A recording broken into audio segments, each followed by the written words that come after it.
Hi అండి. అందరూ ఎలా ఉన్నారు? బాగున్నారా? అందరూ బాగుండాలి, ఆరోగ్యంగా ఉండాలని కోరుకుంటున్నాను. మేము కూడా చాలా చాలా బాగున్నామండి. Welcome back to Bhavani Dasari vlogs. So, ఎవరైనా మన ఛానల్ ఫస్ట్ టైం చూస్తుంటే గనుక తప్పకుండా ఛానల్‌ని సబ్స్క్రైబ్ చేసుకోండి. అలాగే ఈ వీడియో మొత్తం చూసిన తర్వాత మీకు నచ్చినట్లయితే డెఫినెట్‌గా లైక్ చేయండి, షేర్ చేయండి, కామెంట్ చేయండి. ఈరోజు వ్లాగ్‌లో నా డే రొటీన్‌తో పాటు నేను స్టిచ్ చేసిన కొన్ని బ్లౌజెస్ చూపించబోతున్నాను. అలాగే స్టిచ్చింగ్ చేసే వాళ్ళకి యూజ్ అయ్యే ఒక మంచి టిప్ కూడా మీతో షేర్ చేసుకుంటాను. ఇదొచ్చేసి మార్నింగ్ అనమాట. బ్రేక్‌ఫాస్ట్‌గా నేను, మా వారు పెరుగన్నం అయితే తీసుకున్నాం అనమాట. ఈ దోస, ఇడ్లీ అవి తినాలనిపించలేదనమాట. మా అబ్బాయికైతే మార్నింగ్ దోసలు వేసిచ్చేసాను. సో, తనైతే తినేసి కాలేజ్‌కి వెళ్ళిపోయాడు. నేను, మా వారైతే పెరుగన్నము తింటున్నాం అనమాట విత్ మామిడి పండు. సో, కాంబినేషన్ చాలా బావుంటది గదా! చాలా మందికి ఇష్టమైన కాంబినేషన్ అనమాట. సో, పెరుగు కూడా నేను ఇంట్లోనే తోడు పెట్టాననమాట. చక్కగా మంచిగా ఏమంటారు, మీగడ పెరుగు అంటారు కదా! సో, అలాగ మంచిగా తోడుకుంది. బావుంది టేస్టీగా. సో, అందుకనేసి కడుపులో చల్లగా ఉంటదనేసి మార్నింగ్ బ్రేక్‌ఫాస్ట్‌గా పెరుగన్నం అయితే తినేసాము. అలాగే ఈరోజు మా ఇంట్లో స్పెషల్ వచ్చేసి పచ్చి రొయ్యలు, అలాగే గోంగూర అనమాట. ఈ కాంబినేషన్ చాలా బావుంటది కదా! సో, ఈ కర్రీ అయితే చేశాను. అలాగే మా అబ్బాయికి లంచ్ బాక్స్ కూడా పెట్టేశాను. అలాగే మా అబ్బాయికి లంచ్ బాక్స్‌లో స్నాక్‌గా ఈ జామకాయలు అయితే పెడుతున్నాననమాట. మా వారు మార్కెట్‌కి వెళ్ళినప్పుడు ఇలా కవర్‌లో మొత్తం జామకాయలన్నీ వేసేసి ఆ కవరు అమ్ముతున్నారంట. సో, కొన్నైతే బాలేవండి. అంటే మనం సెపరేట్‌గా తీసుకుంటే కొన్ని మంచివి సెలెక్ట్ చేసుకుంటాం కదా! సో, ఇవైతే కొన్ని బాలేవు. పచ్చి పచ్చిగా ఉన్నాయి. కొన్నైతే బావున్నాయి. అలాగే స్వీట్‌గా గూడా ఉన్నాయన్నమాట. చిన్న చిన్న కాయలు. లంచ్ బాక్స్‌తో పాటు ఏదో ఒక ఫ్రూట్ ఉండేలాగైతే చూస్తున్నానండి ఈ మధ్య. అది జాంకాయ కావచ్చు, యాపిల్ కావచ్చు, ఏదో ఒకటి. ఇక ఇప్పుడొచ్చేసి స్టిచ్చింగ్ చేసే వాళ్ళకి చాలా బాగా యూజ్ అయ్యే ఒక మంచి టిప్ అయితే మీతో షేర్ చేసుకుంటానండి.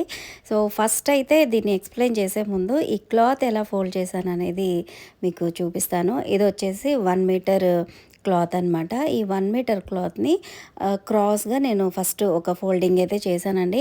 యాక్చువల్‌గా ఇది కెమెరా ఎవరైనా అదే ఫోన్ ఎవరైనా పట్టుకొని ఉంటే ఆ ఫోల్డింగ్ అనేది మీకు పర్ఫెక్ట్‌గా కనిపించేది. ఇక్కడ నేనే వీడియో తీస్తున్నాను, నేనే ఫోల్డ్ చేస్తున్నాను అనమాట. అందుకని కొంచెం కన్‌ఫ్యూజ్ అవ్వచ్చు మీరు. సో, అందుకని మంచిగా ఎక్స్‌ప్లెయిన్ చేస్తాను. ఫస్ట్ అయితే సింగిల్ క్లాత్‌ని క్రాస్‌గా ఫోల్డ్ చేశాను. అలా ఫోల్డ్ చేసిన తర్వాత మళ్ళీ ఇటువైపు మన వైపు ఉన్న కార్నర్‌ని ముందు వైపుకి వేసేసాననమాట.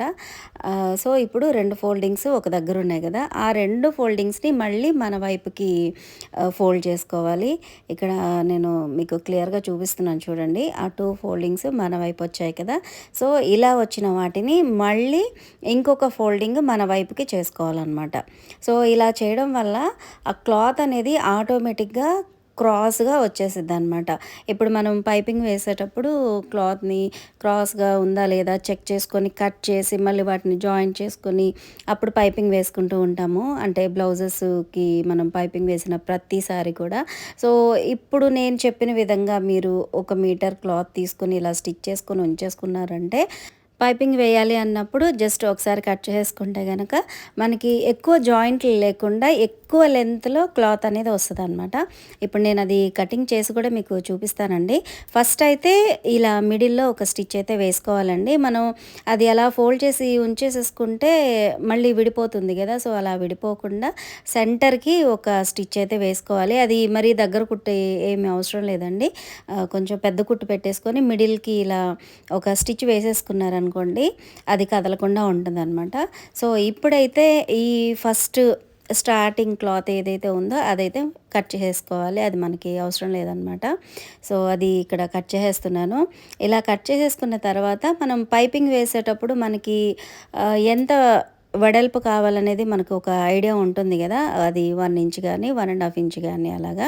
సో, అలా మనం చూసుకొని ఇలా కట్ చేసేసుకోవాలనమాట. యాక్చువల్‌గా అయితే మనం క్రాస్ కటింగ్ చేసేటప్పుడు క్లాత్ అనేది చిన్న చిన్న ముక్కలుగా వస్తది. జాయింట్లు ఎక్కువగా వస్తాయన్నమాట. సో, మనం జాయింట్లు ఎక్కువగా వేస్తే అది నీట్‌గా స్టిచ్ చేస్తే పర్లేదు. కానీ ఒకవేళ నీట్‌గా స్టిచ్ చేయడం రాని వాళ్ళు కుడితే గనక అక్కడక్కడ అలా జాయింట్స్ అనేవి కనిపిస్తూ ఉంటాయి. చూడ్డానికి బాగోదనమాట. సో, ఇప్పుడు నేను చెప్పిన విధంగా మీరు ట్రై చేసి చూడండి.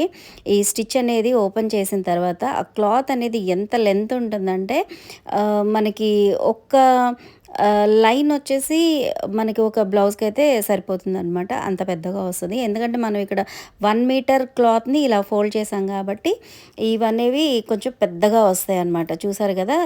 రిబ్బన్‌లాగా ఒకే విధంగా ఎలా వచ్చాయో. సో, ఒక్కసారి కట్ చేస్తే ఇలా 2 పీసెస్ అయితే వచ్చాయన్నమాట. అవి కూడా పెద్దగా వచ్చాయన్నమాట. సో, ఒక్క పీస్ మనకి బ్లౌజ్‌కైతే సరిపోతుంది. ఒకవేళ పెద్ద బ్లౌజ్ అనుకోండి దానికి 1 ½ పీస్ సరిపోతుందన్నమాట. సో, చాలా ఈజీగా అనిపిస్తదండి వర్క్ అయితే. లేదంటే మనం చిన్న చిన్న పీసెస్ లాగా కట్ చేసుకోవడం, వాటిని జాయింట్ చేసుకోవడం ఇదంతా కూడా చాలా టైమ్ టేకింగ్ అనమాట. మీరు ఒక్కసారి ఇలా ఒక 1 మీటర్ క్లాత్ తీసేసుకొని ఇలా ఫోల్డ్ చేసి ఒక స్టిచ్ వేసేసి పక్కన పెట్టేసుకున్నారనుకోండి. సో, మీకు వర్క్ అనేది చాలా ఈజీ అయిపోతది. అలాగే టైం కూడా చాలా అంటే చాలా సేవ్ అవుతదనమాట. సో, తప్పకుండా ఒకసారి ట్రై చేయండి. చాలా బాగా యూజ్ అవుతది. రెగ్యులర్‌గా బ్లౌజెస్ కానీ, డ్రెసెస్ కానీ స్టిచ్ చేసే వాళ్ళకైతే ఇది చాలా మంచి టిప్ అనే చెప్తానండి. అస్సలు టైం వేస్ట్ అవ్వదు. ఇక్కడ మీరు చూస్తున్నారు కదా! అది నేను ఇలా లాగి చూసినప్పుడు అది మంచిగా సాగుతుంది క్లాత్ అనేది. సో, ఇక్కడ మీకు చూపించే ఈ బ్లౌజెస్ అన్నిటికీ కూడా ఈ గోల్డ్ కలర్ షిమ్మర్ క్లాత్ నేను ముందే రెడీ చేసి పెట్టుకున్నాను కదా! సో, ఆ క్లాతే ఇక్కడ పైపింగ్ లాగా వేశాననమాట. సో, బావుంది కదా టిప్పు. మీలో ఎవరికైనా యూజ్ అవుద్దనుకుంటే డెఫినెట్‌గా ట్రై చేయండి. ఈ గోల్డ్ క్లాత్ అనే కాదండి. మీరు పైపింగ్‌కి వేసే ఏ క్లాత్ అయినా సరే ఇలా రెడీ చేసి పక్కన పెట్టేసుకున్నారనుకోండి. సో, అప్పటికప్పుడు మీకు టైం వేస్ట్ అవ్వకుండా జస్ట్ ఒకసారి అలా కట్ చేసేసుకొని వాటిని జాయింట్ చేసేసుకొని స్టిచ్ చేసేసుకోవచ్చనమాట. ఎక్కువ జాయింట్స్ రావు. అలాగే క్రాస్ కటింగ్ అనేది చక్కగా పర్ఫెక్ట్‌గా ఉంటదనమాట. సో, ఇక్కడ మీరు చూసారు కదా! వీటన్నిటికి కూడా ఇలాగే పైపింగ్ వేశాను. ఇదొచ్చేసి జస్ట్ డైలీ వేర్ శారీ అనమాట. దాని మీదకి గ్రీన్ కలర్ అంటే వైట్ శారీ దాని మీదకి గ్రీన్ కలర్ బ్లౌజ్ ఇచ్చారు. సో, దీనికి సింపుల్‌గా బుట్ట చేతులు పెట్టేసి పైపింగ్ అయితే ఇచ్చేసాను. సో, ఇక్కడ గోల్డ్ కలర్ క్లాత్ అనేది యాక్చువల్‌గా మనం ఒక 10 జాకెట్లు కుట్టామనుకోండి, అందులో కనీసం 9 జాకెట్లకి ఖచ్చితంగా గోల్డ్ కలరే సెట్ అవుతదనమాట. ఎందుకంటే గోల్డ్ కలర్ అనేది ఆల్మోస్ట్ అన్ని శారీస్‌కి గూడా ఉంటది. అందుకని మీరు గోల్డ్ కలర్ క్లాత్ అనేది కొంచెం ఎక్కువగా తీసుకొని దాన్ని ఇలా ఫోల్డ్ చేసేసి స్టిచ్చింగ్ చేసి పెట్టేసుకోండి. మీకు వర్క్ అనేది చాలా ఈజీ అయిపోతుంది. అలాగే బ్లాక్ కావచ్చు, రెడ్ కావచ్చు, పింక్ కావచ్చు ఇలాగా మీకు పైపింగ్‌కి యూజ్ అయ్యే ప్రతి కలర్ గూడా ఒక్కొక్క మీటర్ తీసేసుకొని ఇలా ఫోల్డ్ చేసి పక్కన పెట్టేసుకోండి. అప్పటికప్పుడు మీరు వెతుక్కునే పని ఉండదనమాట. అన్నీ రెడీగా ఉంటాయి కాబట్టి టకటక కట్ చేసేసుకొని స్టిచ్ చేసేసుకోవచ్చు. సో, ఈ టిప్ అయితే నాకు చాలా బాగా వర్క్ అయిందనమాట. అందుకని నేను మీతో కూడా షేర్ చేసుకుంటున్నాను. మీలో ఎవరన్నా టైలరింగ్ చేసేవాళ్ళు ఉంటే వాళ్ళకి యూజ్ అవుతుందని నేను చెప్తున్నాననమాట. సో, ఇక్కడొచ్చేసి ఈ బ్లాక్ కలర్ బ్లౌజ్‌కి కూడా గోల్డ్ కలర్ పైపింగ్ అయితే ఇచ్చేసాను. ఇదొచ్చేసి బోట్ నెక్ అండి. అలాగే ప్రిన్సెస్ కట్ అనమాట. సో, ఫ్రంట్ ప్రిన్సెస్ కట్ ఇచ్చేసాను. బోట్ నెక్ అనేది కొంచెం వెడల్పుగా వచ్చేలాగైతే స్టిచ్ చేశాను. అలాగే బుట్ట చేతులనమాట. సో, ఈ బ్లౌజ్ ఎవరికైతే స్టిచ్ చేశానో వాళ్ళు ఇంతవరకు ఈ బోట్ నెక్ అనేది ట్రై చేయలేదండి. యాక్చువల్‌గా అయితే మోడల్స్ చెప్తారనమాట. ఈ బ్లౌజ్ ఇలా కావాలి, ఇలా కావాలని. ఈసారి అయితే ఆప్షన్ నాకే వదిలేశారు. సో, ఎలాగో రెగ్యులర్‌గా స్టిచ్ చేస్తూ ఉంటాను కాబట్టి ఈసారి నాకు నచ్చినట్టుగా నేను స్టిచ్ చేశాను అనమాట. ఒకసారి ఇలా ట్రై చెయ్యి బావుంటది, కంఫర్ట్‌గా ఉంటది. సో, ఇది నచ్చిందంటే నెక్స్ట్ బ్లౌజెస్‌కి ట్రై చేయొచ్చు. లేదంటే లేదు అనేసి అన్నాను.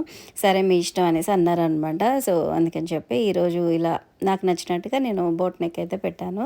అలాగే ఈ బ్యాక్ సైడ్ వచ్చేసి నేను చిన్న హోల్ లాగా ఇచ్చానండి. సో, దానికి అలా హోల్ లాగా ఉంచొచ్చు. లేదంటే ఇలా బార్డర్ యాడ్ చేస్తే బావుంటదనేసి నేను ఆ బ్లౌజ్‌లో వచ్చిన బార్డర్‌ని కూడా యాడ్ చేశాను. ఒకవేళ వాళ్ళు వద్దు అనుకుంటే అది తీసేసే విధంగా జస్ట్ ఒక సింగిల్ స్టిచ్ అయితే వేసి వదిలేసాననమాట. అలాగే ఇక్కడ మీరు చూస్తున్న ఈ పింక్ కలర్ బ్లౌజ్‌కి కూడా నేను గోల్డ్ కలర్ పైపింగే వేశాను. చూసారు గదా! నేను ముందు చెప్పినట్టుగా ఒక 10 బ్లౌజులు కుట్టామంటే అందులో ఖచ్చితంగా ఒక 8, 9 బ్లౌజులకి ఈ గోల్డ్ కలర్ అనేది కరెక్ట్‌గా సరిపోతుందనమాట పైపింగ్‌కి. సో, ఇక్కడ ఈ బ్లౌజ్‌కి మాత్రం కొంచెం బాటిల్ గ్రీన్ అంటారు కదా! సో, ఆ కలర్ పైపింగ్ అయితే వేశాను. అంటే ఆ శారీలో ఆ కలర్ అనేది ఉంది. సో, అదైతే వేశాను. ఇక్కడ మీకు ఈ బ్లౌజెస్ అన్నీ ఎందుకు చూపిస్తున్నానంటే ఆల్మోస్ట్ అన్నిటికీ కూడా గోల్డ్ కలర్ పైపింగ్ అనేది కామన్‌గా ఉంది. సో, మీరలాగా ఒక క్లాత్‌ని రెడీ చేసి పెట్టుకుంటే బాగా యూజ్ అవుతుంది అన్నట్టుగా నేను ఆ బ్లౌజెస్ అయితే చూపిస్తున్నాను. అలాగే ఇవన్నీ కూడా ఆ బ్లౌజెస్‌కి సంబంధించిన శారీస్ అనమాట. ఇవన్నీ కూడా ఫాల్స్ స్టిచ్ చేసేసి పక్కన పెట్టేశాను. సో, బ్లౌజెస్ అయితే పైపింగ్ చూపిద్దామని మీకు చూపించాననమాట. ఇక ఇదొచ్చేసి లాస్ట్ వీక్ అంతకుముందు మా వారు, మా అబ్బాయి ఫంక్షన్‌కి వెళ్తే రిటర్న్ గిఫ్ట్ ఇచ్చారనమాట. సో, అది వచ్చినప్పుడు తీశాను వెరైటీగా ఉంది అనేసి. యాక్చువల్‌గా అయితే ఆ ప్యాకింగ్ చూసి నేను ఏ స్వీట్సో ఏవో అనుకున్నాను. ఓపెన్ చేస్తే ఇలా ఒక 2 చిన్న ట్రేలున్నాయి. అలాగే ఒక 4 కప్స్ అయితే ఇచ్చారనమాట. చూడ్డానికి బాగున్నాయి కదా! గెస్ట్‌లు ఎవరైనా వస్తే ఏమైనా స్నాక్స్ అవి సర్వ్ చేయడానికి బాగుంటాయి అనేసి అనుకున్నాను. కాకపోతే ఆ నెక్స్ట్ డేనే ఒక 2 కప్స్ అయితే పగిలిపోయినాయి అనమాట. అది నేనేదో పని చేస్తున్నానండి. పని చేస్తూ గబుక్కున ఇది కింద వైపుకి ఉందని చూసుకోకుండా ఓపెన్ అనేది ఎలా పట్టుకొని లోపలికి తీసుకెళ్తుంటే అవి అలా పడిపోయినాయి అనమాట. ట్రేలంటే ప్లాస్టిక్‌వి కాబట్టి అవి బతికిపోయినాయి. కానీ కప్స్ అనేవి ఫ్రంట్ ఉన్న 2 కప్స్ కూడా పగిలిపోయినాయి. సో, అందుకే ఇక్కడ పర్టిక్యులర్‌గా మీకు చూపిస్తున్నాననమాట. ఆ ముందు రోజు వచ్చాయి. నెక్స్ట్ డే కల్లా 2 కప్స్ పగిలిపోయినాయి. కొంచెం అయ్యో! జాగ్రత్తగా పట్టుకోవాల్సిందే అనిపించిందనమాట. ఏదో పని చేస్తున్నాను. అంటే చూసినప్పుడు నేను మిషన్ మీద అలా పెట్టేసి ఉంచేసాననమాట. నెక్స్ట్ డే స్టిచ్చింగో ఏదో చేద్దాం అని చెప్పి అవన్నీ సర్దుతూ నేను ఆలోచించకుండా తీసేసాను. సో, ఆ 2 కప్స్ కూడా పగిలిపోయినాయి అనమాట. So, that's all for today vlog అండి. ఐ హోప్ మీకు నచ్చిందని అనుకుంటున్నాను. మీకు నచ్చినట్లయితే డెఫినెట్‌గా లైక్ చేయండి, షేర్ చేయండి, కామెంట్ చేయండి. అలాగే మన ఛానల్‌ని సబ్స్క్రైబ్ చేసుకోవడం అయితే అస్సలు మర్చిపోవద్దండి. మరొక మంచి వ్లాగ్‌తో మళ్ళీ కలుద్దాం. Keep watching Bhavani Dasari vlogs. Thanks for watching. Bye.